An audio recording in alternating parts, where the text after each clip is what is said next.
নমস্কার বন্ধুরা, স্বাগতম আমার চ্যানেলে। আজকে আমরা করতে যাচ্ছি একটা 1.5 এইচপি সাবমার্সিবল পাম্প ইনস্টল। আর যেটা অনেক দিন থেকেই এখানকার যে বোরিং, সেই বোরিংয়ে এমনি পড়ে আছে, সেখানে কোনো পাম্প ছিল না, কোনো মোটর ছিল না। তো এই যে আপনারা যে দেখতে পাচ্ছেন পাম্পটি, সেই পাম্পটি বানিয়ে আনা হয়েছে এবং সেটাই এবারে আমাদের সেই পুরনো বোরিংয়ের মধ্যে ইনস্টল করা হবে। তো আমরা পাইপ লাগানো শুরু করে দিয়েছি এবং এরকমই একের পর এক সিরিয়ালি আমাদেরকে পাইপ লাগাতে হবে। এটা আমাদের 1.5 ইঞ্চ পাইপ। এই হয়ে গেল আমাদের বোরিং। হয়তো জল আপনারা দেখতে পাচ্ছেন না, তো আমাদের এখানে জল উপরেই আছে। 60 থেকে 70 ফিটের মধ্যে আমাদের এখানে জল পাওয়া যায়।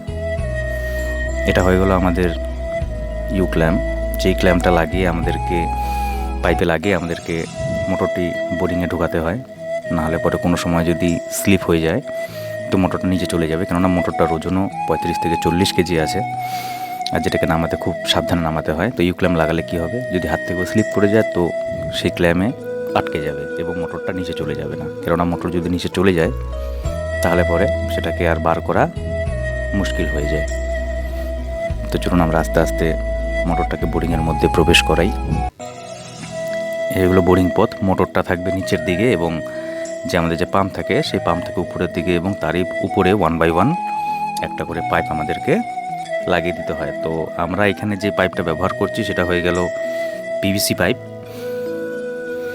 তো পিভিসি পাইপে একটা সুবিধা কী আছে, যে পিভিসি পাইপে আয়রনটা একটু কম হয় এবং আমাদের লাগাতে ও খুলতে সুবিধা হয়, আর হাত দিয়েই হয়ে যায়। তো খুব সাবধানে আমাদেরকে মোটরের সাথে সাথে কেবিলটাকেও ঢুকাতে হবে, যেন কেবিলে কোনো রকম টান না পড়ে যায়। এই জায়গার উপরে এক পাইপ এভাবেই আমাদেরকে থ্রেড করে লাগিয়ে দিতে হবে।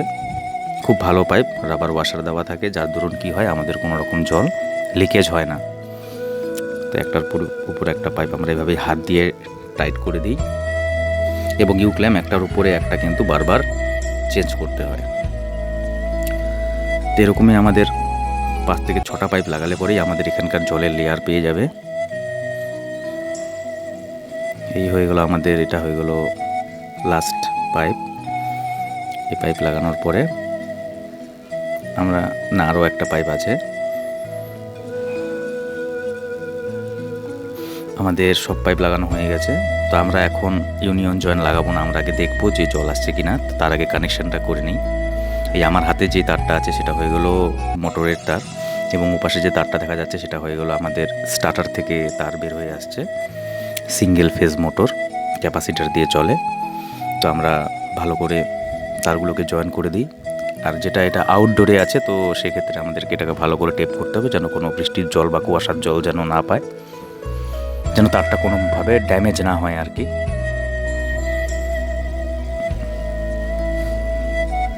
অনেক দিনেরই পূর্ণ, অনেক দিন থেকেই এটা ইউজ হচ্ছিল না। তো আবার নতুন করে সেই জায়গাটাতে আমরা পাম্প বসালাম। তো আমাদের স্টার্টারে লাইন খোলা আছে, তা আমাদের স্টার্টারে আমাদের লাইনটা করে নিতে হবে।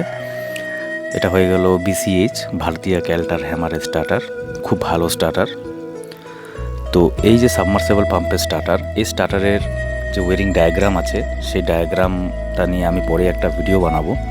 তো আপাতত এখানে কানেকশান আমরা করে নিই। এই স্টার্টারের ভিতরে আছে একটা কন্ট্যাক্টার, রিলে আর দুটো ক্যাপাসিটার, একটা স্টার্টিং ক্যাপাসিটার, একটা রানিং ক্যাপাসিটার, ও দুটো push button switch, ampere meter, volt meter, এতটুকুনি দিয়ে স্টার্টারটিকে বানানো। তো খুব কষে কষে টাইট দিতে হবে। তো চলুন, আমরা কানেকশান তো হয়ে গেছে, এবারে আমরা ফিউজটা লাগিয়ে নিই। এই হয়ে গেলো আমাদের ফিউজ। তো ফিউজটা আমরা লাগিয়ে নিই, এটাই মাঝখানেরটাই পাম্পের ফিউজ। ফিউজটাকে আমরা আগে লাগিয়ে নিই, হ্যান্ডেলটাকে উঠিয়ে দিই।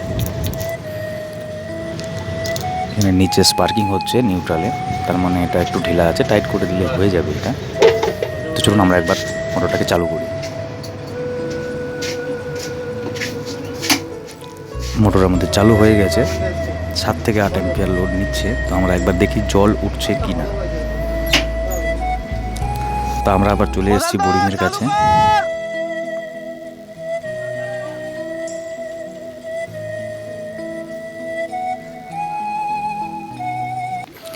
জল চলে আসছে, কিন্তু জলটা একটু ঘোলা বার হচ্ছে, কারণ অনেক দিন থেকেই এখানে কোনো ব্যবহার হয়নি এখানকার বোরিং, তো স্বাভাবিক এখানে আয়রন জমা হয়ে গেছে।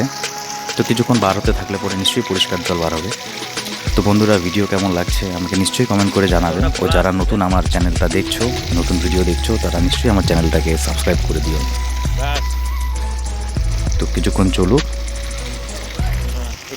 এই পরিষ্কার জল কিছুক্ষণ চলার পরে বার হচ্ছে। তো আমাদের এখন বোরিং রেডি, জলও ভালো হয়ে গেছে। তো আমরা এবার ইউনিয়ন জয়েন্ট লাগিয়ে সেই জলটাকে সাপ্লাই লাইনের জন্য আমরা ডিস্ট্রিবিউট করে দিতে পারি।